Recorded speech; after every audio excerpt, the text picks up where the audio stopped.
Hi everyone, today I'm going to present a paper on the use of reinforcement learning to solve the strip imaging task scheduling problem considering super-agile satellites. I would like to thank my supervisor, Dr. Schaub. So the main motivation for this paper comes from event monitoring. Event monitoring requires a network of low-resolution satellites and high-resolution satellites. So low-resolution satellites are mapping several times a day the Earth in order to detect events, such as fires or floods, and each time an event is detected, a new imaging request is sent to the high-resolution satellites.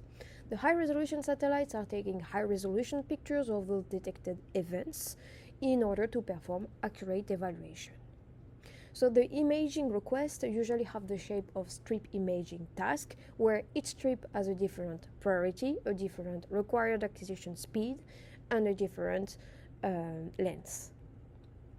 So the main goal of this paper is to design an onboard and autonomous scheduling system able to determine which strip to image and when in order to maximize the coverage of high priority areas. Prior works include mixed integer linear programming, well known for its optimal guarantees. However, any change in initial conditions or introduction of new tasks require full or partial replanning, which can take up to several hours. Prior works also include heuristic-based approaches, well known for their responsiveness. However, main drawbacks include lack of optimal guarantees and the fact that they rely on handcrafted heuristics that can be difficult to tune and to generalize. A new method is reinforcement learning. So reinforcement learning has been studied exclusively in the context of point imaging task scheduling, where a neural network is trained on a wide range of scenarios with different number of targets, with different distributions of targets, and it has been shown that the neural network is able to perform closed-loop onboard decision-making while accounting for nonlinear dynamics and complex constraints. However, going from point imaging task scheduling to strip imaging task scheduling is adding a layer of complexity to the problem. In the context of point imaging task scheduling, the satellite is tracking a static point until the imaging requirements are fulfilled. Once the imaging requirements are fulfilled, the satellite is taking a picture of the target. However, in the context of strip imaging task scheduling, the satellite is tracking a moving target that moves from the start of the strip to the end of the strip at the required acquisition speed. In this context, the satellite needs to meet the imaging requirement with this moving target at any time during the acquisition period. That's why there is a need for an explicit transition time estimation before starting a strip imaging task in order to ensure full coverage of the strip.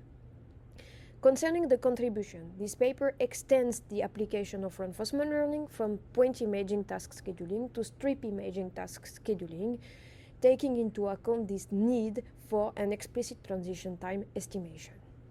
This work started by developing an attitude guidance and control system for strip imaging tasks in order to have a realistic training environment and evaluation environment.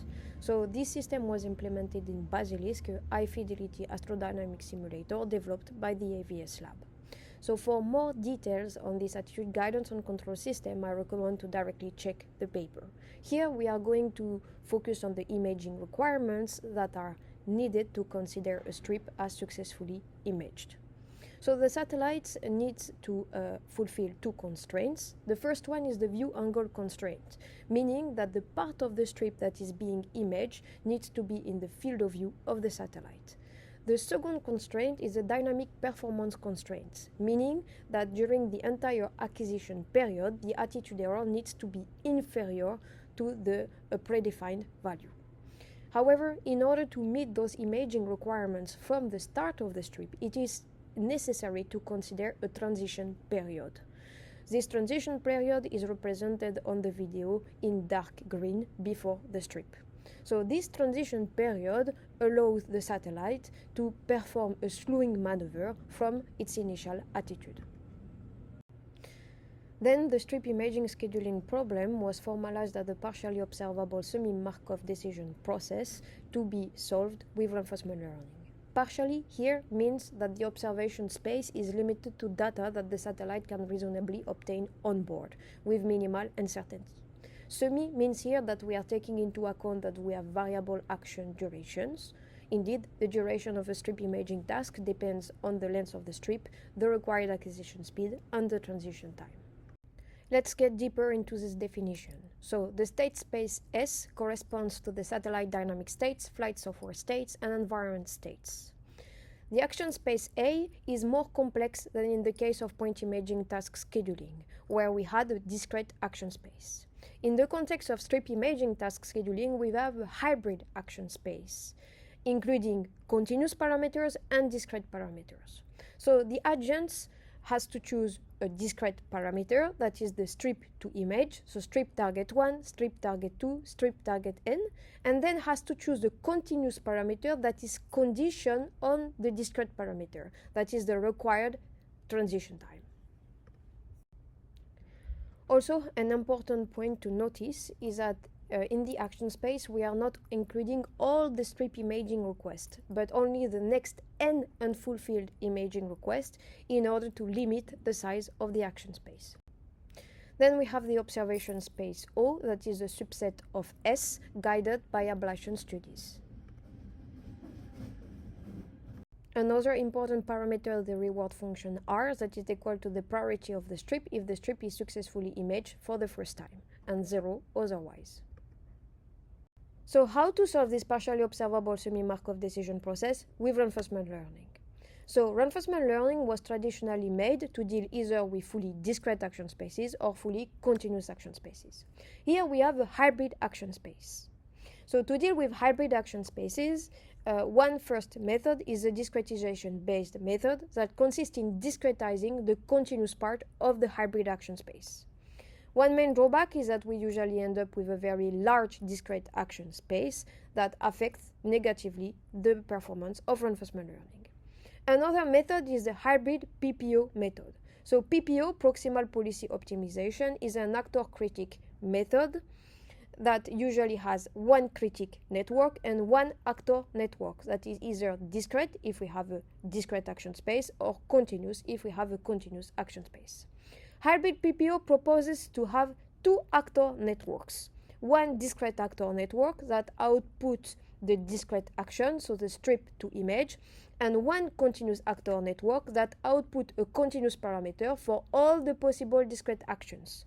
So here, a required transition time for all the possible strips. What is sent to the environment is the discrete action and the continuous parameter that is related to that discrete action. One main drawback here is that we have to estimate a continuous parameter for all the possible discrete actions. Another drawback is that here we have a shared state encoder that is preventing actor specialization. So in this paper, we are proposing a new reinforcement learning framework that is called HOP-PPO, so Hybrid Observation Planning Proximal Policy Optimization. So in this framework, we still have two actors, one discrete actor and one continuous actor. The main difference here is that the continuous actor is conditioned on the discrete actor, meaning that the discrete actor is outputting a strip imaging task, so a discrete action, but the continuous actor is only outputting one continuous parameter, that is the continuous parameter that is related to the discrete action that was outputted by the discrete actor. Another important difference is that we have no more observation encoder that is shared between the discrete actor and the continuous actor. We have a single observation encoder that is now shared between the shared critic and the discrete actor. This observation encoder is not a simple multi-layer perceptron, but is here a transformer with attention layers. So here each strip is considered as a token, and the token related to a given strip contains all the features related to that strip. So the main advantage here of using a transformer with attention layers is that the attention layers are able to give attention to the most relevant strips for the problem. So in this way, it is helping the discrete actor that needs to compare all the strips and choose the best strip for the problem. So the HOP-PPO framework is compared to several baseline methods. So first, HOP-PPO is compared to heuristic policies. So first, we choose a fixed transition time, T heuristic, for all the mission. Then, at every step, we identify the set of strips that will fall within the satellite's field of view in T heuristic, and we select the strip imaging request that maximizes the ratio of the priority over the duration of the task. So two heuristic policies were evaluated. The first one is for T heuristic equal 120 seconds. That is the maximum allowed fixed transition time. So in that case, 99% of the selected strips are successfully imaged. The other heuristic is for T heuristic equal 80 seconds. So in that case, this fixed transition time is optimized in order to achieve the highest cumulative reward.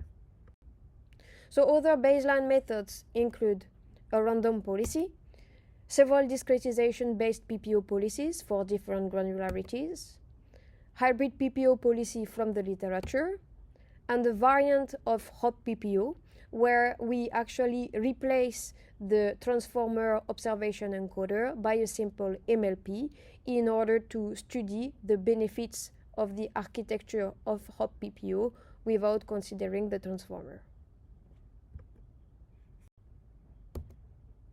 So all the reinforcement learning methods are trained on 6-orbit truncated episodes. 3 trainings are performed per method in order to study the stability of each method.